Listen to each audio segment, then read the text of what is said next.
fall over in the middle of a set. Yeah, this is pretty mad to be headlining this. I said last time how much this night kind of blew me away when I first started coming to it, and to be invited to do it and then to win was pretty insane. I'm also, like, the last two poets were fucking amazing, so I'm changed my set about 10 times in my head, so let's just see what happens. I'm not very good at suggesting vibes, so I might just begin. And just let's see how it goes.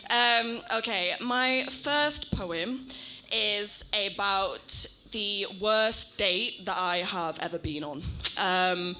For context, it was a second date. And for further context, this is from his point of view, because I've done it a few times, and I think people think that it's me saying this. It wasn't. Okay.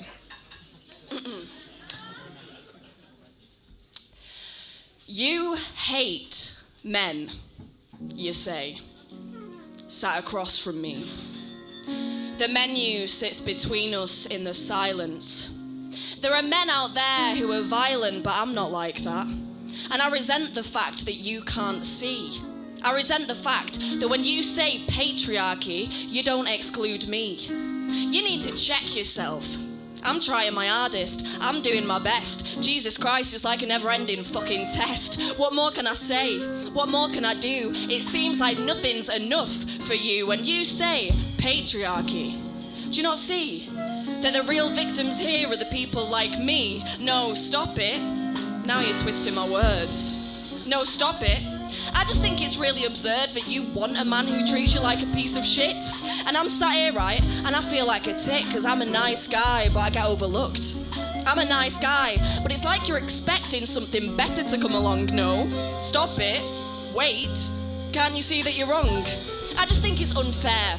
I think it's complex. I think people, yeah, they're scared to talk about sex in this way, so black and white that they're missing the grey, because statistically, no, let me finish. Statistically, I'm more likely to, you know what I'm saying? And that's statistics, yeah? I'm talking statistics. Why are you quiet? Why aren't you saying anything? Why aren't you looking at me? Oh. Now I feel bad, don't make me feel bad. I'm sorry, alright? I'm sorry, okay? I'm sorry, it's just, fuck, I don't know what to say. It's just hard, you know, when you're a nice guy. And it's hard because, oh God, please don't cry. I'm sorry, alright? What more do you want? I'm sorry, okay? Maybe I am in the wrong. It's just hard because there's no one to talk to about this sort of stuff. And it's hard because, see, that's why I wanted to bring all this up, because it's a safe space. And I can't talk to my mates and it's a safe space. Come on, don't ruin the date. And if I'm honest, yeah, see, I think you handled that perfectly. And if I'm honest, yeah, see, that's why I think you're the girl for me, because I like that you're strong. And don't get me wrong, but this is actually the most attracted I've been to you right now.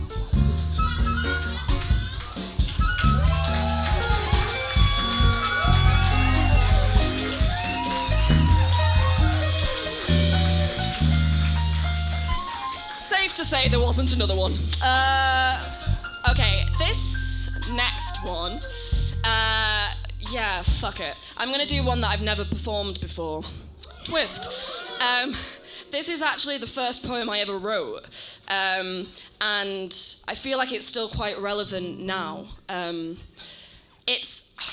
kind of wrote it about performative activism, and I know it's quite meta to write a poem about performative activism rather than actually doing anything about it, but yeah, I just think it's quite relevant now with everything that's going on, and yeah, so let's see how it goes. It could not go very well. Right. Instead of bras, I'm setting my Twitter alight. A provocative tweet that, if written right, might ruffle the feathers of followers unfavoured, who will swiftly unfollow right after they savoured the opportunity to proudly pronounce their distaste. A loud reply laced with obnoxious contempt and a scattering of scorn. An attempt by them to publicly thorn my opinion and deflate my views, or simply dismiss me because they can't see past the boobs. And I'll convince myself that I've made a difference, that for every unfollow there'll be someone who's listening. and then my little tweet might reach about 10, who, if they should retweet, will help to stem that idea into a branch. And my little tweet might be given the chance to enter more feeds and attract more thumbs, to rise up out of the gutter, away from the slums and into the mainstream, where teams of people will take up arms, rejoice in the leader they read in the palms, who awoke them from their scrolling slumbers, and through their awakening drove them out in their numbers, trickling through streets, becoming a tide to wash out the bourgeois, overturning the times, taking back power for what we hold dear. No room for racist, climate change deniers here. Out with you sexist, skeptical preachers, you liars, you thieves, you power-hungry leeches. For too long we've let you fight over the reins. Now your horsemen are here and we're demanding change. You set fire to our home, tore our country apart. Enough is enough. We want a fresh start. And from out of the rubble, a phoenix will grow. In pyjamas and slippers, our unlikely hero will flip-flop up to the soapbox stand. Groggy, bemused, phone in hand, branded forever a freedom fighter whose little tweet pulled a viral overnighter, who spoke to the hearts of so many people, who asked for not power, but for all to be equal. An inspiration for a redundant generation who barely recognise their home. Proof you can change the world, and all you need is your phone. I step forward to address the adoring cheers, but I'm struck by the realisation I'm not the only one here. There's hundreds now jostling to take control of the mic, thousands of others setting their phones alight. But with so many choices and so much white noise, it's impossible to distinguish a single voice, blending together a blur of dissatisfaction, an offended, lethargic way of taking action. Thumbs fire like bullets out into the ether, drawing out the shadows, a tempestuous creature that feeds on confusion and indecision, pouncing when it picks up on potential divisions. Snarling, it circles, then comes to a standstill, its eyes overwhelmed by what it sees in this land filled with anger and pain, poverty and pride, a nation abetting their own suicide. Satisfied, the creature slinks back to its cell. What more can I do? They're destroying themselves. Hovering, my thumb gently presses the send, preparing myself for this riot append. A whole day I'll wait so that I can really savour it. Some notifications, I click. One retweet, one favourite.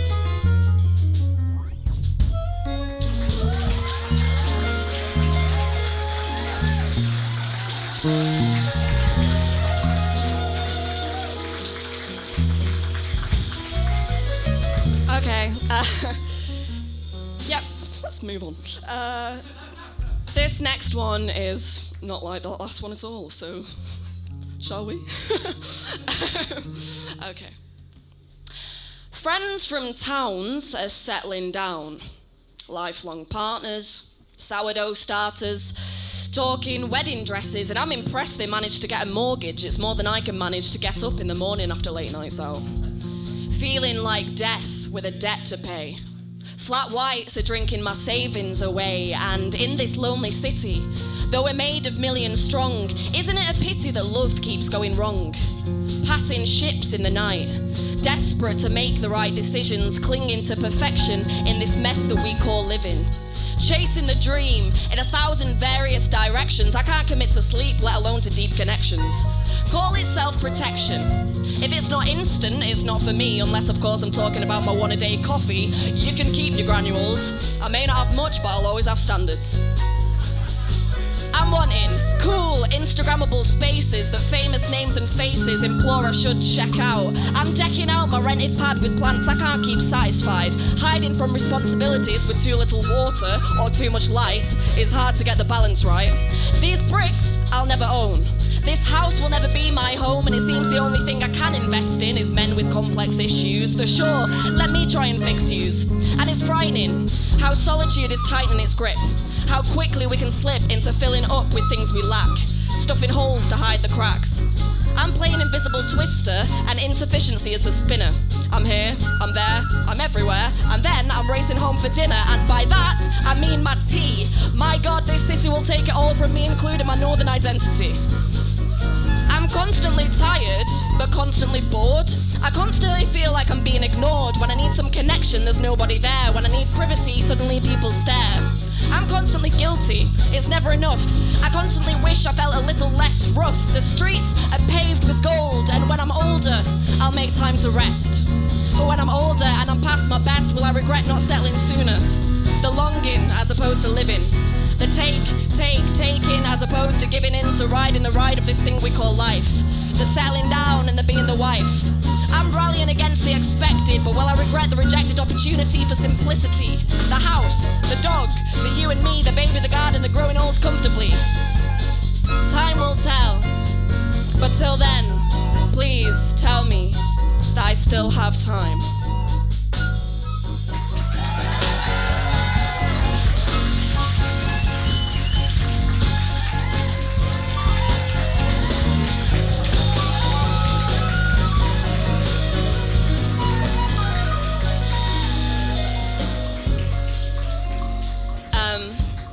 Thanks. This final poem is the poem that got me here. Yeah. It's more than a yes or a no. It's a feeling that tingles through bones that signals the tone for how the evening might go. I know it's a grey area, but it's a great area to be in. The anticipation, the static vibrations, the electricity of you and me, the back and forth of who will be the first to crack and succumb to temptation. It's fire, it's light. It's a moment that leaves your chest feeling tight with a pounding of hearts and the who's gonna start. It's invisible, but it's present. It's tangible and it presents a moment that will resonate and relegate time and space to meaningless circumstances. We've both taken chances and our bodies will dance to the rhythm we've created through the language they speak silently to each other. It's more than an utter of yes or no. It's the quiet untold. It's the energy we hold. I can say yes, but my stance might say no. I can say yes, but might really want you to go. I know it's confusing and fuck, it's frustrating. And I can't tell you how many times I've ended up hating myself and making myself go along with situations I'm not entirely comfortable with, because I worry how no might be received. It's so much easier for me to people please. Appeasing comes easily to me. It's my safe space because I have seen the alternative. I've had to alter my behavior due to ulterior learning. I've had to educate myself in your unspoken yearning. If I could read the unwritten, why aren't you observing the subtleties I'm trying to suggest? The no my body screams as you start to undress. I know I should just say no, but sometimes there's nowhere for that no to go. I know how that no might quickly unfold. I know how that no might lead you to scold with accusations and unwanted confrontations, and so I resignate myself to a place of placation. Here's an education. If it's not a fuck yes, it's a no. If I hesitate and say, sure, you should go. If I say that I'm tired, you should know what that means. If I'm drunk, you should not be unbuckling your jeans. No, I'm not being coy just to make you more keen. No will always mean no. But yes is complex. I know you're confused, because you think that by asking you're letting me choose, but I know what might happen if I was to refuse. So if I can't say no, then what's left? If I can't say no, is that a yes? Thank you.